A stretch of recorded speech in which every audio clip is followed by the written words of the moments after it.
আসসালামু আলাইকুম। Hello everyone, তোমরা সবাই কেমন আছো? আশা করি মাশাআল্লাহ খুব ভালো আছো। আমি আছি আলহামদুলিল্লাহ। তো আবারও একটা নতুন ভিডিও নিয়ে চলে আসলাম। তো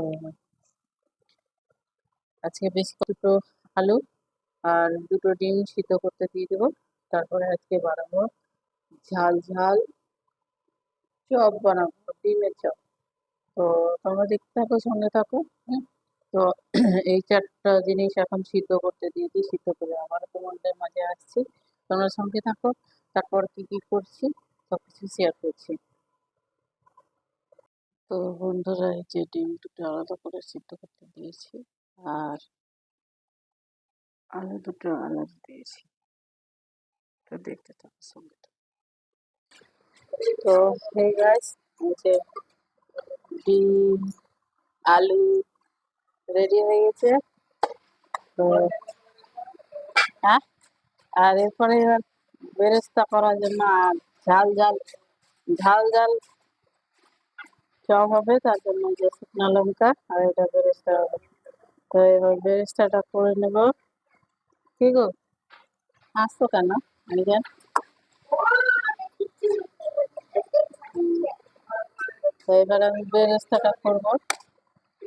প্রেসারে দিয়েছিলাম, আলুটা সিদ্ধ করতে দিয়েছিলাম, সিদ্ধ হয়ে গেছে। তো এই বেরেস্তাটা করছি, বেরেস্তা সঙ্গে থেকে। তো এভরিওয়ান, এই যে সবকিছু রেডি হয়ে গেছে। এবার ডিমটাকে কেটে নিব, যাই হোক একটু কম বেশি হলো। এবার ডিমটা কাটা হয়ে গেছে। হুম। এবার এবার যেটা বাকি আছে, আগে এই যে আলুটা নিয়ে নিলাম। ওই, কি করছো? তা আলুটা মেখে নেবো। বাস, লঙ্কার বেরেস্তা দিয়ে দিলাম। হুম। একটু আমি তাড়াহুড়া করছি, কারণ আমার মেয়ে কাঁদছে।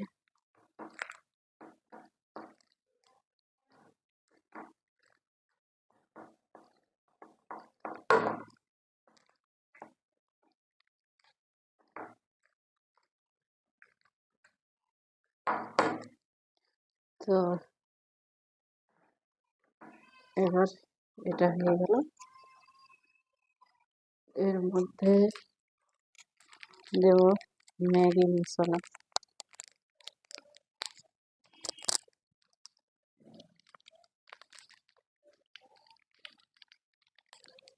অর্ধেকটা দিলাম, দিয়ে মেখে দিলাম। এরপর এদিকটা রেডি হয়ে গেছে। তারপর যেটা করবো, যেটা নিয়েছি, এটা অল্প চালের গুঁড়ো, ম্যাগি মশলা। কি করছো বাবা? মাশাআল্লাহ। আবার তুমি কি করতেছো?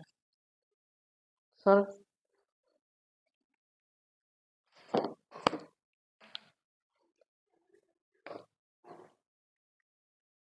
এবার একটু কালার দিয়ে দিলাম।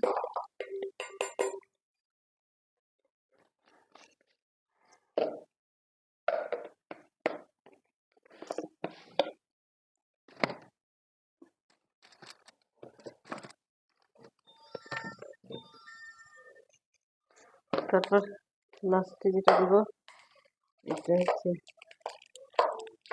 আজওয়াইন। আজওয়াইন দিলে না টেস্টি হয়। দিয়ে দিলাম, আর একটু কালো জিরাও দিয়ে দিলাম।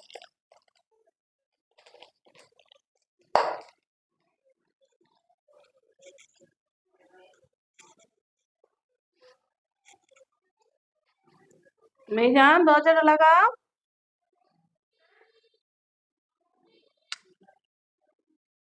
কালো জিরা দিয়ে দিলাম, দরজাটা লাগাও। নাচছে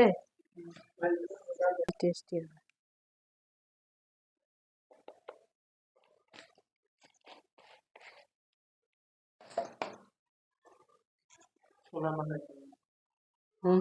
ওতে ডিম ছোলা দিব, ওর ভিতরে ডিম ঢুকবে যে। ডিমের চপ কি করে হবে? এই জন্য তো এতে হাতটা ধুয়ে ওইটাকে গোল গোল করবো।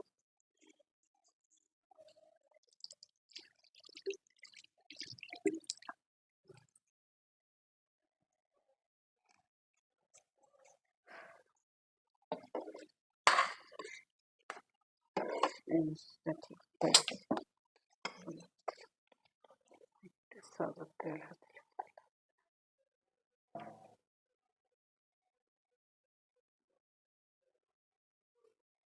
আলুটা একটু শুকনো হাতে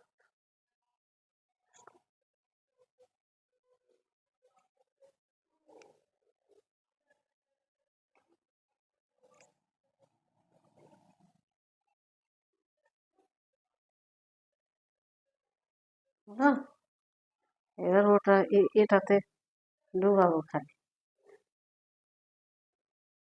দোকানে খাচ্ছি না, সামারটা একটু কম দিলাম সিদ্ধটা। তো বন্ধুরা, এই যে দেখতে পাচ্ছ এখানে একটা জিনিস শেখার আছে, এই যে আলুটা দেখতে পাচ্ছ শুকায়নি। তো সবসময় আলুটাকে সিদ্ধ করার পর মাখার পরে আধা ঘন্টা বা 10 মিনিট 15 মিনিট রেখে দিলে না এরকম ওই ইয়ে হয়ে থাকে না, ভিজে ভিজা হয়ে থাকে না, একদম শুকনো হয়ে যায়। তো আমি অ্যাকচুয়ালি তাড়াহুড়া করছিলাম, তার জন্য আমি রাখার সময় হয়নি বন্ধুরা। তো তোমরা বাড়িতে ট্রাই করলে অবশ্যই আলুর সিদ্ধটাকে মেখে তারপর 10-15 মিনিট রেখে দিবে, তারপরে এভাবে তৈরি করবে, দেখবে অবশ্যই অবশ্যই খেতে সুস্বাদু হবে। আর দেখতে থাকো, সঙ্গে থাকো। আর বন্ধুরা একটা কথা বলবো যে আমার এই ভিডিওটা কিন্তু অনেক দিনের ক্লিক করা আছে, অনেক দিনের বলতে রমজান মাসের এখন প্রায় 1-1.5 মাস হয়ে গেল, কিন্তু এডিট করার কারণে দিতে পারিনি বন্ধুরা। তো এটা অ্যাডজাস্ট করে নিও। আর অনেক দিন পর এডিট করে তারপরে ভিডিওটা আপলোড করব কালকে। তো প্লিজ সম্পূর্ণ ভিডিওটা দেখো আর সঙ্গে থেকো। ভিডিওটা কেমন হয়েছে? তো এবার কিন্তু ডিমগুলো পুর ভরা হয়ে গেছে, এবার কিন্তু ফ্রাই করার পালা। তো ফ্রাই করতে চলে এসেছি, তো সঙ্গে থাকো, দেখতে থাকো। তো বন্ধুরা এবার প্যান বসিয়ে দিয়েছি, ছোট্ট প্যান দিয়েছি কারণ অল্প তেলে ভালো করে ভাজা হবে, মানে চপটা ডুবে থাকলে বেশি সুন্দর করে ভাজা হবে। তো আমি এবার তেল দিয়ে দিয়েছি, তেলটা গরম হবে, তারপরে এবার আস্তে আস্তে এগুলো চপগুলো ছেড়ে দিব। তো চপের পুর ভরে সব কিছু রেডি করা আছে। তো দেখো এই যে ওখান থেকে আনতে গেছি, আর এদিকে কিন্তু তেলটা গরম হতে চলেছে, প্রায় হয়ে এসছে। তো এবার আস্তে আস্তে করে ডিমের চপগুলো একটা একটা করে ছেড়ে দেবো, দেখাই যাক কেমন হয়। আর তোমরা সঙ্গে থাকো, দেখতে থাকো, প্লিজ রিকোয়েস্ট রইল বন্ধুরা। আর কিছু বলবো না, যে আর কিছু এই যে এবার কিন্তু ওই ময়দা বেসন মেখে রেখেছিলাম, বেসনের মধ্যে কিন্তু দেওয়া হয়েছে কালো জিরে, তারপরে হচ্ছে আজওয়াইন, আর তারপরে হয়েছে খাবার সোডা, বেকিং পাউডার যেটা বলছে, খাবার সোডা দেওয়া হয়েছে, কারণ ফুলে ভালো এবং খেতে টেস্টি মুচমুচে হয়, তার জন্য দেওয়া হয়েছে। তোমরাও দিয়ে ট্রাই করতে পারো, আর চাইলে নাও দিতে পারো বেকিং পাউডারটা। তো আমি দেই না, তো আমি দিলাম যে মুচমুচে বেশি হবে। তো এবার কিন্তু তেলে ফ্রাই করতে দিয়ে দিয়েছি, আর একটু তেলটা কম হয়েছিল, ওই জন্য আবারও একটু তেল দেওয়া হয়েছে কড়াইয়ে। আর কড়াইটা কিন্তু খুব খুব ছোট্ট বসিয়েছি, আবার কেউ বলো না যে এতটুকু কড়াই না, আমি ইচ্ছাকৃত বসিয়েছি, কারণ দেখেছো যে সম্পূর্ণটা যেন ডুবে ডুবে থাকলে বেশ সুন্দরভাবে ভাজা হয়, ফ্রাই করা যাবে, তাই আমি ছোট্ট কড়াই চাপিয়েছি। তো এই যে এবার কিন্তু লাস্ট ফিনিশের দিকে আছে, তো দেখো কেমন হয়। তো ছোট্ট কড়াই বুঝতেই পারছো, ধরতে প্রচণ্ড অসুবিধা, তাই কিন্তু এ দিয়ে সাইডে একদিকে ধরে নিয়েছি।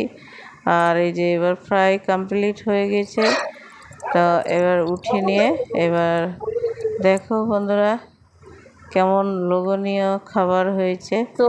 তো আসসালামু আলাইকুম ও রহমতুল্লাহি ওয়া বারাকাতুহু। বন্ধুরা তোমরা সবাই সুস্থ থাকবে, ভালো থাকবে এবং সবার বাড়ির সবার খেয়াল রাখবে। আল্লাহ হাফিজ। আসসালামু আলাইকুম ওয়া রাহমাতুল্লাহি ওয়া বারাকাতুহু। তো আবারও নেক্সট ব্লগে তোমাদের সঙ্গে দেখা হচ্ছে।